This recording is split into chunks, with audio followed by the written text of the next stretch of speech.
against animals, there is an act passed by the parliament that is called PCA, Prevention of Cruelty to Animals Act 1960. There is also a Supreme Court judgment that needs to be remembered. In 2014, Animal Welfare Board of India versus A. Nagaraj, a two-bench judgment of Supreme Court that declared Jallikattu illegitimate. Jallikattu is a sport in Tamil Nadu, and Tamil Nadu government is trying to legitimize it by changing PCA Act and putting Jallikattu as an exception or exempting it from the act. Now, how can Tamil Nadu do that if this is a central government's act? That is because prevention of cruelty to animals falls under the concurrent list. And one more thing that needs to be remembered from this article is philosopher Martha Nussbaum says our duty to care towards animals needs to hardly originate out of our similarities to them. We must instead see each form of animal life in all its beauty and strangeness. ये coat यहाँ पर relevant इसलिए है क्योंकि there our opinions कि animals जैसे well, dolphin और apps जो मोर सिमिलर हैं ह्यूमंस के, उनको पर्सनहुड देने की बात है, बट अदर एनिमल्स को नहीं। तो वहाँ पर ये कोट थोड़ा रेलेवेंट हो जाता है। It has to be, it can be include in essay और ethics by C. Raja Mohan. As India takes the G20 presidency in 2023, he talks about things that will matter in 2023. He first of all he claims that every war in the history, हर एक war जो है multilateralism और global order of मतलब power order को shift किया है, change किया है in some or the other way. इनका यहाँ पर ये आर्ग्यूमेंट है कि जैसे ही ग्रेट पावर्स जो हैं वो कोऑपरेट करते हैं तो मल्टीलैटरलिज्म सर्वाइव करता है, सक्सेस उसको ज़्यादा होता है, जैसा हमने 1990s के बाद, सेकेंड वर्ल्ड वॉर के बाद देखा। यहाँ पर WTO, यूनाइटेड नेशंस, ये ऐसी ऑर्गेनाइजेशंस फ्लरिश की एंड अपना काम की कुछ हद तक, और रिलेटिव हार्मनी होती है उनके बीच में। लेकिन आज के डेट में जैसे ही ग्रेट पावर्स एक दूसरे से लड़ती हैं तो मल्टीलैटरल एग्रीमेंट्स डूम्ड हो जाते हैं, they are doomed to failure. जैसे अभी WTO is failing, United Nations पे सवाल खड़े हो रहे हैं कि रशिया यूक्रेन वॉर को नहीं अवॉइड कर पाया। एंड ऐसे में इंडिया अगर G20 जो कि एक मल्टीलैटरल फोरम है उसका चेयरपर्सन बनता है तो कितना चैलेंजिंग होगा इंडिया के लिए। उनका ये क्लेम है कि और भी ज़्यादा चैलेंजिंग बन जाएगा इंडिया के लिए given the global circumstances right now. अब यहाँ पर यही आर्ग्यूमेंट है कि जैसे ही हर वॉर ने रीशेप किया है वर्ल्ड को, पावर रिलेशन को रीशेप किया है। फर्स्ट वर्ल्ड वॉर में ऑटोमन एम्पायर गिरा, Austro Hungarian and Russian empires fall हुए, और new nations in Europe came up. Asian nationalism, reference being to Japan, Iran, reference being to them. Ottoman के खत्म होने के बाद टर्की, जहाँ पर नेशनलिज्म बढ़ा, Japan mostly. Second world war से क्या कॉन्सिक्वेंसेस हुए वर्ल्ड में? Demise of European colonialism, rise of United States, Soviet Union as superpowers. There was an armed peace between US and Russia in a divided Europe during the Cold War. तो ये after second world war का ये situation था। Then came cold war, जिसकी वजह से unipolar moment खड़ा हुआ। At the end of cold war Soviet fail and unipolar moment जिसमें US led world order start हुआ। कोल्ड वॉर के बाद रैपिड राइज ऑफ चाइना, क्योंकि इकोनॉमिक इंटरडिपेंडेंस बढ़ गया था, क्योंकि era of massive economic interdependence था। तो rise of China and India का भी definitive emergence of India as a major power, it was there, it was slow but it was definitively there. जो पहले 1990s में मॉस्को और Beijing जैसे Russia और China US led international world order के साथ में काम करना चाह रहा था, यूनिपोलर मोमेंट में फॉल बैक कर रहा था, but right now they are asserting themselves against US. So these are the changes that has happened. अब अभी जैसे रशिया यूक्रेन वॉर हो रहा है, उसमें चाइना और रशिया आपस में विदाउट लिमिट फ्रेंडशिप अनाउंस किए थे just before Russia invaded Ukraine. और उसमें एक और टर्म था, no forbidden areas of cooperation. These are the, जो डबल कोट्स में है, these are the things which have to be directly quoted in the answers, like without limit relationship between Russia and China. No forbidden areas of cooperation. These are the things that has to be directly quoted. No forbidden areas of cooperation was unveiled unless less than 3 weeks before Putin invaded. ये तो है।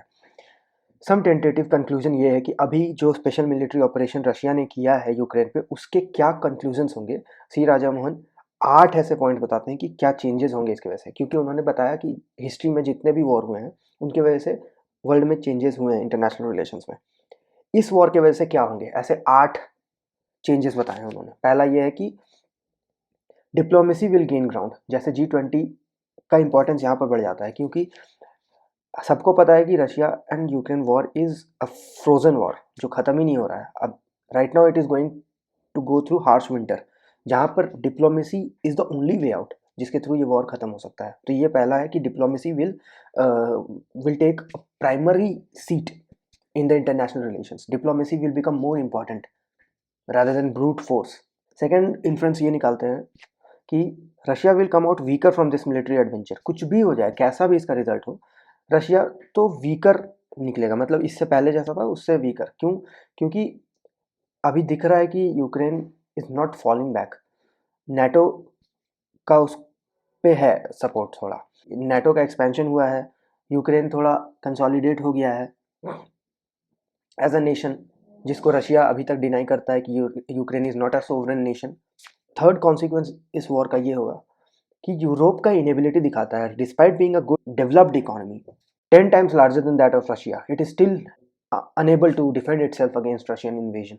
तो ये Europe का weaker position दिखाता है, and after this war Europe will emerge more weaker and NATO has become stronger, क्योंकि वो एक्सपेंशनरी था। it has been successful in not letting Ukraine falling, मतलब एकदम वीक होकर के फॉल होने से बचा लिया यूक्रेन को नेटो। तो NATO will emerge stronger, Europe will emerge weaker. This is the third consequence of the Russia Ukraine war. Fourth ये है कि US is emerging as a big winner from the Ukraine war. जैसा second world war के time पे हुआ था, Europe US came out as the major super power. यहाँ पर भी कैसे इकोनॉमिकली, कैसे high prices, high energy prices अभी हो गए हैं, and US being a major exporter of shale gases and energy supplier, तो यूएस कंपनीज इससे फ़ायदा उठा रही हैं। दूसरा, US weapons like HIMARS, high technology company SpaceX, अपने स्टारलिंक सिस्टम के साथ वो लोग इंटेलिजेंस प्रोवाइड किए थे यूक्रेन को। साथ में प्लांटीर ने एल्गोरिदम्स प्रोवाइड किया था जिसके थ्रू यूक्रेन को समझा जा रहा था कि वो नहीं जीत पाएगा, लेकिन इन सभी हेल्प की वजह से यूएस का, तो US will definitely emerge more stronger after this war, कुछ भी हो जाए। फिफ्थ ये है कि US has become a more valuable partner to middle powers receiving end of the Russian and Chinese bullying. जैसे इंडिया सबसे पहला एग्जाम्पल, चाइनीज बुलिंग का एक रिसीविंग एंड पे इंडिया है। For example, Germany and Japan have started increasing the defence spendings. Poland in Europe and Australia and south Korea in Asia have embarked on ambitious regional security policies. तो ये सब जो receiving end पे हैं Chinese bullying के, जैसे Australia हो गया, साउथ कोरिया हो गया, and Poland which has been a receiving end from the bullying of Russia, ये लोग एम्बिशियस रीजनल सिक्योरिटी पॉलिसीज अपना रहे हैं। तो this is the fifth consequence. तो क्या होगा इससे? मोर मिलिटराइज्ड पीस की ओर वर्ल्ड मूव करेगी। सिक्स्थ ये है कि Xi Jinping has minimize the risk of avoiding armed support to Putin's war. This has been played safe by the president of China. उन्होंने ये सेफ खेला कि नो लिमिट फ्रेंडशिप अनाउंस कर दिया, उन्होंने no forbidden areas of cooperation announce कर दिया, but अभी तक उन्होंने आर्म्ड सपोर्ट नहीं दिया है रशिया को। तो इससे उनको जो रशिया के यूक्रेन में स्टेक है उससे बेनिफिट मिल रहा है by expanding Beijing's influence in central Asia. Central Asian countries like Uzbekistan, Kazakhstan, Kyrgyzstan, ये सब जगह पर China can increase its influence. साथ में Xi has also open the dialogue with US cooperation के लिए, और एक G2 विजन बता रहा है जहाँ पर वर्ल्ड को एक बाइपोलर ऑर्डर में सेटअप करने की चाइना का विजन है, जहाँ पर US and China will be two major powers and other countries like India and middle power countries like Australia, Japan will be small poles rather than being multi-pole. Seventh consequence ये है कि India और Russia का relationship में क्या आएगा, क्योंकि India हमेशा से रशिया के सपोर्ट की वजह से ही रीजनल बैलेंस ऑफ पावर को मेंटेन कर पाया अभी तक, और उस पर डिपेंडेंट रहा है इंडिया हमेशा। बट अभी इंडिया डाइवर्सिफाई कर रहा है लाइक यूरोप एंड यूएस में डिफेंस पार्टनरशिप। तो ये एक कॉन्सिक्वेंस है कि India will diversify. Eighth last reason ये है कि it is unlikely that the world will return to the kind of multilateralism we got use to since 1990s, जिसमें वर्ल्ड ट्रेड ऑर्गेनाइजेशन एक ग्लोबल लेवल पे trade को regulate कर रहा है, United Nation, International Court of Justice. ऐसा एक multilateralism अब हमें हो सकता है देखने को ना मिले। सी राजामोहन ये कहते हैं कि G20 प्रेसिडेंटशिप का सक्सेस इंडिया का यही होगा कि कंप्लीट फेलियर को रोक सके, क्योंकि इंडिया के हक में है एंड हित में है कि मल्टीलैटरलिज्म बचा रहे, क्योंकि अभी इंडिया उतना मेजर और पावरफुल ग्लोबल पावर नहीं हुआ है जो which can directly challenge China और यूएस। तो इसीलिए it is in favour of India that global order is basically multilateral. तो G20 का प्रेसिडेंटशिप अगर इस चीज़ को बचाने में सक्सेसफुल रहा, कंप्लीट फेलियर को रोकने में सक्सेसफुल रहा, तो this will be a great success for India. और लास्ट में कंक्लूडिंगली वो ये कहते हैं कि like minded groups like G7 rather than divided deeply divided G20, ये जो है दीज आर G7 जो basically democracy oriented and developed countries हैं, जो स्मॉलर ग्रुप हैं, ये लोग ग्लोबल ऑर्डर लिख रहे हैं rather than larger group of diverse ideologies and different countries like G20। तो this was a nice article, 8 crisp and good points relating to the current situation. Judgment justice BV Nagarathna ने बहुत अच्छी चीज़ें कही हैं which can be directly quoted in the answers. First is hate speech whatever its content may be denies human being the right to dignity.